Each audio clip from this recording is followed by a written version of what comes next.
जय हिंद दोस्तों, कैसे हैं आप सभी। आशा करता हूं बहुत ही अच्छे होंगे और आपकी पढ़ाई बहुत ही अच्छी चल रही होगी। इस सीरीज में हम फिर से एक नए वीडियो में लेकर आए जो कि आने वाले एग्जाम के लिए आपकी बहुत ही महत्वपूर्ण है। रेलवे ग्रुप डी और एनटीपीसी के लिए ये सारे वो प्रश्न हैं जो बार बार रिपीट हुए हैं रेलवे एग्जाम में। तो चलिए वीडियो की शुरुआत करते हैं और हाँ, वीडियो के अंत में फीडबैक जरूर दीजिएगा कि आपको सेट कैसा लगा। चलिए देखते हैं पहला क्वेश्चन क्या पूछा है आपसे। पहला क्वेश्चन जो पूछा है वह पूछा है राज्य पुनर्गठन आयोग की अध्यक्षता किसने की थी। आपसे पूछा है कि राज्य पुनर्गठन आयोग की अध्यक्षता किसने की थी, बताइए राइट आंसर क्या हो जाएगा। राइट आंसर कमेंट बॉक्स में लिख दीजिए। राइट आंसर जो हो जाएगा वो हो जाएगा ऑप्शन ए फजल अली। इस प्रश्न का राइट आंसर हो जाएगा। चलिए इसको डिटेल में देख लेते हैं इस प्रश्न को। तो राज्य पुनर्गठन आयोग की बात करें तो राज्य पुनर्गठन आयोग का गठन जो हुआ था 29 दिसंबर 1953 को किया गया था। 19 दिसंबर 1953 को किया गया था। इसके पीछे उद्देश्य क्या था, तो उद्देश्य था भारत के राज्यों का भाषाई और प्रशासनिक आधार का पुनर्गठन तथा राज्यों की सीमाओं का तार्किक निर्धारण करना। आयोग की संरचना कैसी थी, तो आयोग की संरचना की बात करें तो अध्यक्ष जो थे वो फजल अली थे। फजल अली इसके अध्यक्ष थे और सदस्य थे के.एम. पडिक्कर और हृदयनाथ कुंजरू इसके सदस्य थे। रिपोर्ट जो प्रस्तुत हुई वह 30 सितंबर 1955 को रिपोर्ट प्रस्तुत हुई। आयोग की सिफारिशों के आधार पर राज्य पुनर्गठन अधिनियम 1956 पारित हुआ। इसके अंतर्गत भारत को 14 राज्य और 6 केंद्र शासित प्रदेशों में विभाजित किया गया। अब चलते हैं अगले प्रश्न की ओर, देखते हैं अगला प्रश्न क्या पूछा है आपसे। अगला प्रश्न जो पूछा है वह पूछा है 100 रुपए के नोट पर किसका चित्र अंकित है। आपसे पूछा है कि 100 रुपए के नोट पर किसका चित्र अंकित है, बताइए राइट आंसर क्या हो जाएगा। राइट आंसर कमेंट बॉक्स में लिख दीजिए। राइट आंसर जो हो जाएगा वो हो जाएगा ऑप्शन बी रानी का वाव। 100 रुपए के नोट पर जो है रानी की वाव का चित्र अंकित है। 100 रुपए के नोट पर जो है महात्मा गांधी की नई सीरीज वाले के पीछे की तरफ रानी की वाव का चित्र छपा हुआ है। या गुजरात राज्य के पाटन में स्थित एक ऐतिहासिक बावड़ी है। इसे यूनेस्को विश्व धरोहर स्थल के रूप में मान्यता प्राप्त है। अन्य नोटों की बात करें, चलिए उसको भी जान लेते हैं। तो 10 रुपए के नोट पर जो है वह सूर्य मंदिर का चित्र अंकित जो कि कुड़ाक उड़ीसा में है। 20 रुपए के नोट पर बात करें तो 20 रुपए के नोट पर एलोरा की गुफाएं का चित्र अंकित है जो कि महाराष्ट्र में है। 50 रुपए के नोट पर बात करें तो हम्पी का रथ का चित्र अंकित है जो कि कर्नाटक में है। और 100 रुपए के नोट पर अभी हम लोग पढ़े रानी के वाव जो कि गुजरात में है। 200 रुपए की नोट की बात करें तो 200 रुपए के नोट पर जो चित्र अंकित है वो सांची का स्तूप जो कि आपका मध्य प्रदेश में है। 500 रुपए के नोट पर लाल किले का चित्र अंकित है जो कि दिल्ली में है। और 2000 के नोट पर जो था चित्र अंकित है वो मंगलयान चित्र अंकित था। अब चलते हैं अगले प्रश्न की ओर, देखते हैं अगला प्रश्न क्या पूछा है आपसे। अगला प्रश्न जो पूछा है वह पूछा है तीसरी बौद्ध परिषद किसके शासनकाल में हुई थी। आपसे पूछा कि तीसरी बौद्ध परिषद जो हुई थी किसके शासनकाल में हुई थी, बताइए राइट आंसर क्या हो जाएगा। राइट आंसर कमेंट बॉक्स में लिख दीजिए। तो तीसरी बौद्ध परिषद जो हुई थी वह अशोक के समय में हुई थी। ऑप्शन ए इस प्रश्न का राइट आंसर हो जाएगा अशोक इस प्रश्न का राइट आंसर हो जाएगा। तीसरी बौद्ध परिषद जो हुई थी वह 250 ईसा पूर्व में अशोक के शासनकाल में पाटलिपुत्र पटना में हुई थी। कहां हुई थी यह भी ध्यान रखिए, एग्जाम में पूछ लेता है। तो पाटलिपुत्र पटना में हुई थी। इसकी अध्यक्षता मोगलीपुत्र तिस्स ने की थी। इसकी अध्यक्षता जो की थी मोगलीपुत्र तिस्स ने की थी। इस परिषद में जो है बौद्ध धर्म जो है 2 शाखाओं में बांटा गया, हीनयान और महायान में बढ़ गया। अब चलते हैं अगले प्रश्न की ओर, देखते हैं अगला प्रश्न क्या पूछा है आपसे। अगला प्रश्न जो पूछा है वह पूछा किस सुल्तान ने दाग और चेहरा पढ़ाई शुरू की थी। आपसे पूछा किस सुल्तान ने दाग और चेहरा पढ़ाली शुरू की थी, बताइए राइट आंसर क्या हो जाएगा। राइट आंसर जो हो जाएगा वो हो जाएगा ऑप्शन बी अलाउद्दीन खिलजी। इस प्रश्न का राइट आंसर हो जाएगा। ऑप्शन बी इस प्रश्न का राइट आंसर हो जाएगा। अलाउद्दीन खिलजी ने अपने घुड़सवार सेना की पहचान के लिए दाग और चेहरा पढ़ाली शुरू की। दाग मतलब दाग का अर्थ था घोड़ों पर निशाना लगाया जाता था और चेहरा सैनिकों का ब्यूरो दर्ज किया जाता था। अलाउद्दीन खिलजी ने मार्केट कंट्रोल पॉलिसी लागू की थी। मंगोलों के आक्रमण से बचने के लिए उसने मजबूत किलेबंदी करवाई। अब चलते हैं अगले प्रश्न की ओर, देखते हैं अगला प्रश्न क्या पूछा है आपसे। अगला प्रश्न जो पूछा है वह पूछा है तंजावुर का बृहदेश्वर मंदिर किस शासक ने बनवाया था। आपसे पूछा कि तंजावुर का बृहदेश्वर मंदिर जो है वह किस शासक ने बनवाया था, यह पूछा है आपसे, बताइए राइट आंसर क्या हो जाएगा।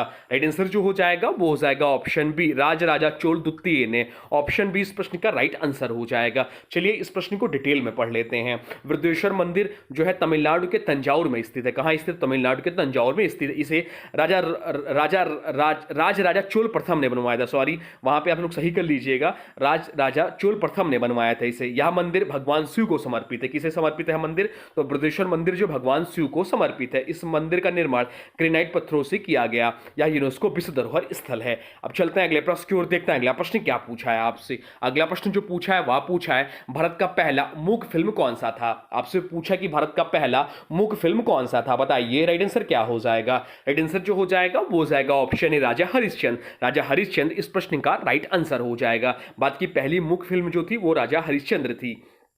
राजा हरिश्चंद्र जो कि 1913 में आई, भारत की पहली मूक फिल्म थी। इसे दादा साहब फाल्के ने बनाया था। कौन? दादा साहब फाल्के ने बनाया था। आपसे एग्जाम में पूछ सकते भारत की पहली बोलती फिल्म कौन सी थी, तो भारत की पहली बोलती फिल्म जो थी आलमारा थी, जो कि 1931 में आई थी। यह भी इंपॉर्टेंट है। दादा साहब फाल्के को भारतीय सिनेमा का जनक कहा जाता है। किसे? दादा साहब फाल्के को भारतीय सिनेमा का जनक कहा जाता है। अब चलते हैं अगले प्रश्न की ओर, देखते हैं अगला प्रश्न क्या पूछा है आपसे। अगला प्रश्न जो पूछा है वह पूछा यूनेस्को का मुख्यालय कहां स्थित है। आपसे पूछा कि यूनेस्को का मुख्यालय कहां स्थित है, बताइए राइट आंसर क्या हो जाएगा। बहुत बार हम लोग यूनेस्को पढ़े हैं तो ये जानना चाहिए, बताइए क्या होगा राइट आंसर। तो राइट आंसर जो हो जाएगा वो हो जाएगा ऑप्शन सी, फ्रांस की राजधानी पेरिस में स्थित है यूनेस्को का मुख्यालय। चलिए डिटेल में पढ़ लेते हैं यूनेस्को के बारे में। तो यूनेस्को जिसका फुल फॉर्म होता है United Nation Educational Scientific and Cultural Organization. क्या यूनेस्को का मतलब होता है? तो United Nations Educational Scientific and Cultural Organization का मुख्यालय पेरिस फ्रांस में है। इसकी स्थापना जो हुई थी 16 नवंबर 1945 को इसकी स्थापना हुई थी। इसके वर्तमान समय में जो इसके महानिदेशक हैं, वर्तमान में जो यूनेस्को के महानिदेशक हैं यूनेस्को के, वो आपके हो जाते हैं आंद्रे अजोले। आंद्रे अजोले इसके वर्तमान समय महानिदेशक हैं जो कि फ्रांस से हैं। यूनेस्को जो है विश्व धरोहर स्थलों की सूची तैयार करता है। क्या करता है? तो विश्व धरोहर स्थलों की सूची तैयार करता है। इसका प्रमुख उद्देश्य शिक्षा, विज्ञान और संस्कृति को बढ़ावा देना है। अब चलते हैं अगले प्रश्न की ओर, देखते हैं अगला प्रश्न क्या पूछा है आपसे। अगला प्रश्न जो पूछा है वह पूछा है भारतीय संविधान का कौन सा अनुच्छेद राज्य में राज्यपालों का प्रावधान करता है। आपसे पूछा कि भारतीय संविधान का कौन सा अनुच्छेद राज्य में राज्यपालों का प्रावधान करता है, बताइए राइट आंसर क्या हो जाएगा। राइट आंसर कमेंट बॉक्स में लिख दीजिए। राइट आंसर जो हो जाएगा वो हो जाएगा ऑप्शन बी, अनुच्छेद 153 इस प्रश्न का राइट आंसर हो जाएगा। अनुच्छेद 153 इस प्रश्न का राइट आंसर हो जाएगा। अनुच्छेद 153 के अनुसार भारत के प्रत्येक राज्य के लिए एक राज्यपाल होगा। यह राज्यपाल के पद की स्थापना करता है जो राज्य में राज्य का संवैधानिक प्रमुख होता है। यह राज्यपाल के पद की स्थापना करता है जो राज्यों में राज्यपाल का संवैधानिक प्रमुख होगा। बाकी विकल्पों की बात करें तो अनुच्छेद 124 जो है भारत के सर्वोच्च न्यायालय की स्थापना से संबंधित है। अनुच्छेद 136 सर्वोच्च न्यायालय को विशेष अनुमति याचिका देने की शक्ति से संबंधित है। अनुच्छेद 148 बहुत ज्यादा एग्जाम में पूछता है। अनुच्छेद 148 भारत के नियंत्रक एवं महालेखा परीक्षक कैग का प्रावधान इससे अंतर्गत है। अब चलते हैं अगले प्रश्न की ओर, देखते हैं अगला प्रश्न क्या पूछा है आपसे। अगला प्रश्न जो पूछा है वह पूछा है राष्ट्रीय आय की गणना करने वाला पहला देश कौन था। आपसे पूछा कि राष्ट्रीय आय की गणना करने वाला पहला देश कौन सा था, बताइए राइट आंसर क्या हो जाएगा। राइट आंसर कमेंट बॉक्स में लिख दीजिए, बताइए। तो राइट आंसर जो हो जाएगा वो हो जाएगा ऑप्शन बी, इंग्लैंड इस प्रश्न का राइट आंसर हो जाएगा। इंग्लैंड 1665 में पहला देश था जिसने राष्ट्रीय आय की गणना की। राष्ट्रीय आय की जिसने गणना की, इस अवधारणा को अर्थशास्त्री विलियम पेटी ने विकसित किया था। विलियम पेटी ने विकसित किया था। भारत में पहली बार राष्ट्रीय आय की गणना 1868 में दादा भाई नौरोजी ने की थी। इसे आज CSO यानी केंद्रीय सांख्यिकी संगठन और NSO राष्ट्रीय सांख्यिकी कार्यालय तैयार करता है। अब चलते हैं अगले प्रश्न की ओर, देखते हैं अगला प्रश्न क्या पूछा है आपसे। अगला प्रश्न जो पूछा है वह पूछा है भारतीय संविधान में राज्य की परिभाषा किस अनुच्छेद में दी गई है। आपसे पूछा कि भारतीय संविधान में राज्य की परिभाषा किस अनुच्छेद में दी गई है, बताइए राइट आंसर क्या हो जाएगा। राइट आंसर कमेंट बॉक्स में लिख दीजिए। तो राइट आंसर जो हो जाएगा वो हो जाएगा ऑप्शन बी, अनुच्छेद 12। या इंपॉर्टेंट प्रश्न मार्क कर लीजिए आपके आने वाले एग्जाम के लिए। अनुच्छेद 12 भारतीय संविधान के भाग 3 में मौलिक अधिकार में आता है। अनुच्छेद 12 जो भारतीय संविधान के भाग 3 में मौलिक अधिकार में आता है, इसमें राज्य की परिभाषा दी गई है। राज्य में शामिल हैं भारत सरकार और संसद, प्रत्येक राज्य सरकार और विधानमंडल, भारत के क्षेत्र के भीतर आने वाली सभी स्थानीय या अन्य प्राधिकरण।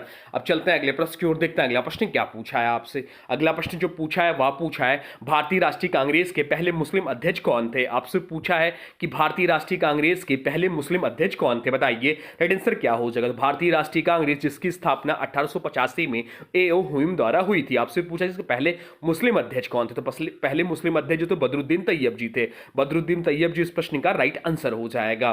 बदरुद्दीन तैयब जी 1887 भारतीय राष्ट्रीय कांग्रेस के पहले मुस्लिम अध्यक्ष थे। कांग्रेस के पहले अध्यक्ष कौन थे, तो व्योमेश चंद्र बनर्जी थे जो कांग्रेस के पहले अध्यक्ष थे और मौलाना अबुल कलाम आजाद भारत के पहले शिक्षा मंत्री थे। यह भी एग्जाम में पूछा गया प्रश्न है, इसलिए इनपुट कर दिया। अब चलते हैं अगले प्रश्न की ओर, देखते हैं अगला प्रश्न क्या पूछा है आपसे। अगला प्रश्न जो पूछा है वह पूछा है भारत में रुपए का प्रतीक चिन्ह किसने डिजाइन किया था। आपसे पूछा कि भारत में रुपए का प्रतीक चिन्ह किसने डिजाइन किया था, बताइए राइट आंसर क्या हो जाएगा। राइट आंसर कमेंट बॉक्स में लिख दीजिए, बताइए। तो राइट आंसर जो हो जाएगा वो हो जाएगा ऑप्शन बी, उदय कुमार। उदय कुमार ने भारत में रुपए का जो प्रतीक चित्र है इसे डिजाइन किया था। अगर इसका राइट आंसर आप लोग कमेंट बॉक्स पता था तो कमेंट बॉक्स में यस लिख दीजिए, अगर नहीं पता था तो नो लिख दीजिए। बताइए क्या इसका राइट आंसर आप लोग को पता था। अगर पता है तो आपकी अच्छी तैयारी है। भारतीय रुपए का प्रतीक 2010 में अपनाया गया था। इसे आईआईटी गुवाहाटी के प्रोफेसर उदय कुमार ने डिजाइन किया था। यह देवनागरी के रा और रोमन से आर के संयोजन से बना है। अब चलते हैं अगले प्रश्न की ओर, देखते हैं अगला प्रश्न क्या पूछा है आपसे। अगला प्रश्न जो पूछा है वह पूछा है किसे भारतीय अर्थशास्त्र का जनक कहा जाता है। आपसे पूछा कि किसे भारतीय अर्थशास्त्र का जनक कहा जाता है, बताइए राइट आंसर क्या हो जाएगा। राइट आंसर जो हो जाएगा वो हो जाएगा ऑप्शन है दादा भाई नौरोजी को। दादा भाई नौरोजी इस प्रश्न का राइट आंसर हो जाएगा, जिन्हें भारतीय अर्थशास्त्र का जनक कहा जाता है। दादा भाई नौरोजी को भारतीय अर्थशास्त्र का जनक कहा जाता है। उन्होंने ड्रेन ऑफ वेल्थ, धन की निकासी का सिद्धांत दिया। उनकी प्रसिद्ध पुस्तक poverty and un-British rule in India प्रसिद्ध पुस्तक एग्जाम में पूछता है। अब चलते हैं अगले प्रश्न की ओर, देखते हैं अगला प्रश्न क्या पूछा है आपसे। अगला प्रश्न जो पूछा है वह पूछा है भारत में फ्लेमिंगो फेस्टिवल कहाँ मनाया जाता है। आपसे पूछा कि भारत में फ्लेमिंगो फेस्टिवल जो है कहाँ मनाया जाता है, बताइए राइट आंसर क्या हो जाएगा। राइट आंसर कमेंट बॉक्स में लिख दीजिए। तो राइट आंसर जो हो जाएगा वो हो जाएगा ऑप्शन सी, आंध्र प्रदेश में। ऑप्शन सी इस प्रश्न का राइट आंसर हो जाएगा। भारत में फ्लेमिंगो फेस्टिवल जो मनाया जाता है वह आंध्र प्रदेश में मनाया जाता है। फ्लेमिंगो फेस्टिवल आंध्र प्रदेश की पुलिकट झील में मनाया जाता है। या सर्दियों में साइबेरिया से आने वाले फ्लेमिंगो पक्षियों के स्वागत में आयोजित किया जाता है। गुजरात के कच्छ में भी बड़ी संख्या में फ्लेमिंगो मनाया जाता है। चलते हैं अगले प्रश्न की ओर, देखते हैं अगला प्रश्न क्या पूछा है आपसे। अगला प्रश्न जो पूछा है वह पूछा है भारतीय अंतरिक्ष अनुसंधान संगठन, भारत की आन बान शान भारतीय अंतरिक्ष अनुसंधान संगठन इसरो की स्थापना कब हुई थी, आपसे पूछा है। बताइए राइट आंसर क्या हो जाएगा। राइट आंसर कमेंट बॉक्स में लिख दीजिए। तो इसरो यानी कि इंडियन स्पेस रिसर्च ऑर्गेनाइजेशन की स्थापना जो हुई थी वह हुई थी 1969 में। ऑप्शन 20 प्रश्न का राइट आंसर हो जाएगा। इसरो का मुख्यालय कहाँ, यह भी एग्जाम में क्वेश्चन बनता है। तो इसरो का मुख्यालय जो है बेंगलुरु कर्नाटक में। इसके वर्तमान समय जो अध्यक्ष हैं वो बी नारायण साहब हैं। बी नारायण साहब इसके वर्तमान समय में अध्यक्ष हैं। और ये दोनों पॉइंट इंपॉर्टेंट है एग्जाम के दृष्टि से। कर्नाटक को भारत का सिलिकॉन वैली कहा जाता है। अब एग्जाम में क्वेश्चन बनता है कि सिलिकॉन वैली किस स्टेट को भारत का सिलिकॉन वैली कहा जाता है। कर्नाटक राज्य को भारत का सिलिकॉन वैली कहा जाता है। यह देश प्रमुख काफी उत्पादक राज्य है। कर्नाटक का हम्पी विश्व धरोहर स्थल है। अब आप लोग बताइए कि हम्पी जो है हमारे भारतीय नोट के किस नोट पर इसका चित्र अंकित है, अंकित का या हम्पी का, यह आप लोग बताइए। अभी बताया भी हूं ऊपर, तो कमेंट बॉक्स में लिख दीजिए। अब चलते हैं अगले प्रश्न की ओर, देखते हैं अगला प्रश्न क्या पूछा है आपसे। अगला प्रश्न जो पूछा है वह पूछा है किस संविधान संशोधन द्वारा नागरिकों का अधिकार मूल अधिकारों से हटा दिया गया। आपसे पूछा किस संविधान संशोधन द्वारा नागरिकों को संपत्ति का अधिकार मूल अधिकार से हटा दिया गया। बताइए राइट आंसर क्या हो जाएगा। राइट आंसर जो हो जाएगा वो हो जाएगा ऑप्शन सी, 44वां संशोधन इस प्रश्न का राइट आंसर हो जाएगा। 44वां संविधान संशोधन 1978 द्वारा 44वें संविधान संशोधन 1978 द्वारा संपत्ति का अधिकार अनुच्छेद 31 को मूल अधिकारों से हटा दिया गया। अब यह संविधान के भाग 12 में अनुच्छेद 301 के तहत एक कानूनी अधिकार है। यह संशोधन जनता पार्टी की सरकार के दौरान किया गया था। अब चलते हैं अगले प्रश्न की ओर, देखते हैं अगला प्रश्न क्या पूछा है आपसे। अगला प्रश्न जो पूछा है वह पूछा है नाटो की स्थापना कब हुई थी। आपसे पूछा कि नाटो की स्थापना जो है कब हुई थी, बताइए राइट आंसर क्या हो जाएगा।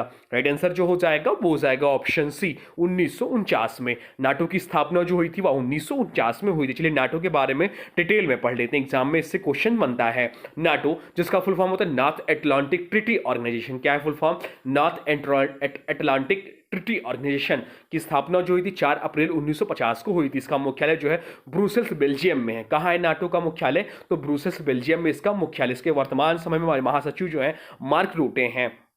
मार्क रूटे जो कि नीदरलैंड के हैं, ये वर्तमान समय में इसके महासचिव हैं। या यह एक सैन्य गठबंधन है जिसमें 31 सदस्य देश शामिल हैं। अब चलते हैं अगले प्रश्न की ओर, देखते हैं अगला प्रश्न क्या पूछा है आपसे। अगला प्रश्न जो पूछा है वह पूछा है दादा साहब फाल्के पुरस्कार पहली बार किसे दिया गया था। आपसे पूछा कि दादा साहब फाल्के पुरस्कार पहली बार किसे दिया गया था, बताइए राइट आंसर क्या हो जाएगा। राइट आंसर कमेंट बॉक्स में लिख दीजिए। राइट आंसर जो हो जाएगा वो हो जाएगा ऑप्शन बी, देविका रानी को। ऑप्शन बी इस प्रश्न का राइट आंसर हो जाएगा। 1969 में पहली बार यह पुरस्कार देविका रानी को मिला। 1969 में पहली बार यह पुरस्कार देविका रानी को मिला। यह भारतीय सिनेमा का सर्वोच्च सम्मान है, दादा साहब फाल्के पुरस्कार। दादा साहब फाल्के को भारतीय सिनेमा का जनक कहा जाता है। क्या कहा जाता है? तो दादा साहब फाल्के को भारतीय सिनेमा का जनक कहा जाता है। अब चलते हैं अगले प्रश्न की ओर, देखते हैं अगला प्रश्न क्या पूछा है आपसे। अगला प्रश्न जो पूछा है वह पूछा है राष्ट्रीय डेयरी विकास बोर्ड की स्थापना किस वर्ष हुई थी। आपसे पूछा national dairy development board NDDB की स्थापना किस वर्ष हुई थी, बताइए राइट आंसर क्या हो जाएगा। राइट आंसर जो हो जाएगा वो हो जाएगा ऑप्शन बी 1965 में। 1965 इस प्रश्न का राइट आंसर हो जाएगा। NDB की स्थापना 1965 में डॉक्टर वर्गीज कुरियन के नेतृत्व में हुई थी। डॉक्टर वर्गीज कुरियन के नेतृत्व में हुई थी। यह ऑपरेशन फ्लड का हिस्सा था जिसमें भारत दुग्ध उत्पादन पे आत्मनिर्भर बना। ऑपरेशन फ्लड किससे संबंधित है, यह भी एग्जाम में पूछ लेते तो ऑपरेशन फ्लड जो है दुग्ध उत्पादन से संबंधित है। NDDB का मुख्यालय जो है आनंद गुजरात में है, यह भी ध्यान रखिएगा। अब चलते हैं अगले प्रश्न की ओर, देखते हैं अगला प्रश्न क्या पूछा है आपसे। अगला प्रश्न जो पूछा है वह पूछा है भारत में किस वर्ष संविधान संशोधन द्वारा मौलिक कर्तव्यों को जोड़ा गया। आपसे पूछे कि भारत में किस वर्ष संविधान संशोधन द्वारा मौलिक कर्तव्यों को जोड़ा गया, बताइए राइट आंसर क्या हो जाएगा। राइट आंसर जो हो जाएगा वो हो जाएगा ऑप्शन बी 1976। 1976 इस प्रश्न का राइट आंसर हो जाएगा। 42वें संविधान संशोधन 1976 द्वारा मौलिक कर्तव्य जोड़े गए। इसे सोवियत संघ के संविधान से प्रेरित माना जाता है। शुरुआत में 10 मौलिक कर्तव्य थे, बाद में 11वां कर्तव्य जोड़ा गया। तो ये रहे आपके टॉप जी के जीएस से प्रश्न जो आपके आने वाले एग्जाम में आपसे पूछ सकता है। अगर आप railway group D, NTPC, Delhi police, SSC GD किसी भी अन्य एग्जाम की तैयारी करें उसके लिए भी ऐसा महत्वपूर्ण है। ये ऐसे क्वेश्चन है जो आपके एग्जाम में आपसे पूछ सकते हैं। अब आज के वीडियो से प्रश्न है, इसका राइट आंसर आप लोग को कमेंट बॉक्स में बताना है। आज के वीडियो से प्रश्न है भारतीय अंतरिक्ष अनुसंधान संगठन की स्थापना कब हुई थी। आपसे पूछा कि भारतीय अंतरिक्ष अनुसंधान संगठन इसरो की स्थापना कब हुई थी। इसरो के बारे में जो भी कुछ जानते हैं लिख दीजिएगा। इसरो की स्थापना, इसरो के संस्थापक, इसरो के वर्तमान में अध्यक्ष, जो भी कुछ जानते हैं इसरो के बारे में कमेंट बॉक्स में लिख दीजिएगा। आपके कमेंट का हमें बेसब्री से इंतजार रहेगा। और हाँ, अभी तक देखिए, अभी तक आपने वीडियो को लाइक नहीं किया है तो प्लीज वीडियो को लाइक कर दीजिए और चैनल पर नए चैनल को सब्सक्राइब भी कर लीजिए।